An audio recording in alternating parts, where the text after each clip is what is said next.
అరే బ్రదర్, నాన్నని మౌనికని మోసం చేసినట్టు నన్ను మోసం చేయవు కదా? చచ్చినా చేయను, మనం తాగిన మందు మీదట్టు. కానీ నాకు చిన్న డౌట్. ఏంటి బ్రదర్? ఆ శ్రీకాంత్ గారు అమెరికా నుంచి రాగానే మౌనిక మనల్ని కొట్టిస్తుందేమా? Shut up. దాని మెడ ఈ టైంలో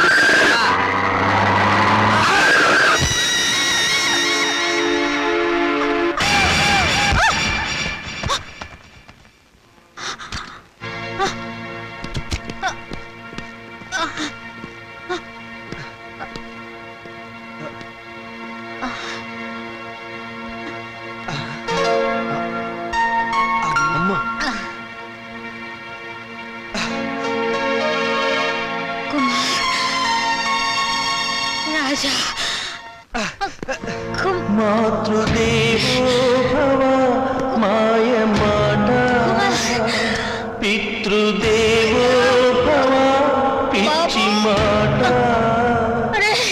నవమాసాలు నవ్వులాట, భవబంధాలు పాత మాట.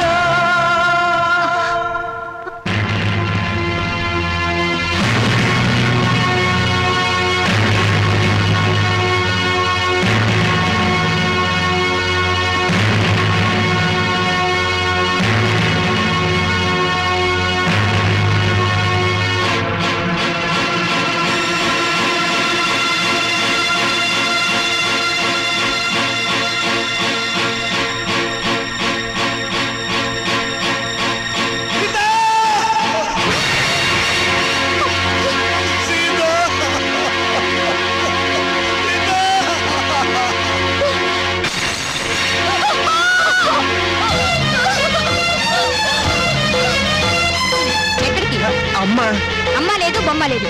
ఇప్పుడు వెళ్తే దహన ఖర్చులు, దిన ఖర్చులు అన్ని మన మీదే పడతాయి. మీ అమ్మ చావు మీరు చూడలేదు. పదండి పదండి పదండి పదండి.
నాకింత విషమిచ్చి నన్ను చంపే తల్లి.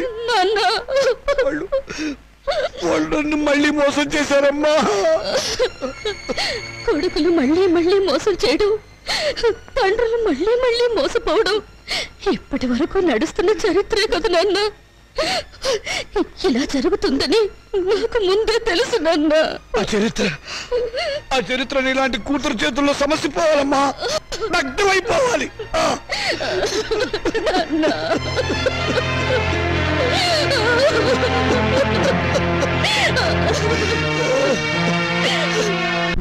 అరే బాబాయ్, బాబాయ్ నువ్వు అర్జెంట్ గా నాకు సహాయం చేయాలి. ఏంట్రా? ముందు కూర్చో మాట్లాడు. ఇప్పుడు చెప్పు ఏంటి? నాకు అప్పు కావాలరా. ఏ నీ కొడుకులకి బంగారు గోచీలు చేయిస్తావా? ఏవీ లేదు, గోచీలు లోపల ఉంటాయి కదా, నువ్వు చేయించినట్లు ఎవరికీ తెలిసే అవకాశం లేదు, డబ్బులు వేస్ట్ అవుతాయేమోనని. చచ్చిన పాముని ఇంకా చంపకురా. పాము చచ్చిందో లేదో టెస్టింగ్ చేద్దామని. ఓకే, నీకు డబ్బు కావాలి. ఇప్పుడు డబ్బుతో అంత అవసరం ఏమొచ్చిందిరా? మా పెద్దమ్మాయి పెళ్లి వెంటనే చేసేయాలరా. నాకు అర్జెంట్గా 2 లక్షలు కావాలి. నా జీవితంలో నేను ఎప్పుడు ఏ సహాయం అడగలేదురా. ఈ ఒక్కసారికి సహాయం చేయరా. నాకు ఎక్కడైనా 2 లక్షలు అప్పుగా ఇప్పించరా. ఒరే రాముడు, నీ కూతురు నాకు మాత్రం కూతురు లాంటిది కాదు. అసలు నా దగ్గర డబ్బు ఉంటే నేనే ఇచ్చేవాడిరా. ఈ రోజుల్లో బతుకున్న వాళ్ళకే అప్పు దొరకటం లేదు. నువ్వేమో అందరి దృష్టిలో ఏనాడో చచ్చిపోయావు. నువ్వు బతుకున్న శవానివిరా. నీ దగ్గర ఏముందిరా నీ రక్త మాంసాలు తప్ప.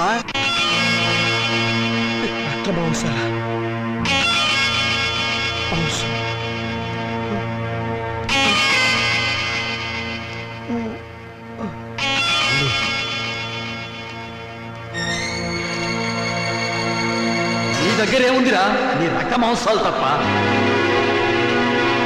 నీ దగ్గర ఏముందిరా నీ రక్త మాంసాలు తప్ప. నీ దగ్గర ఏముందిరా నీ రక్త మాంసాలు తప్ప.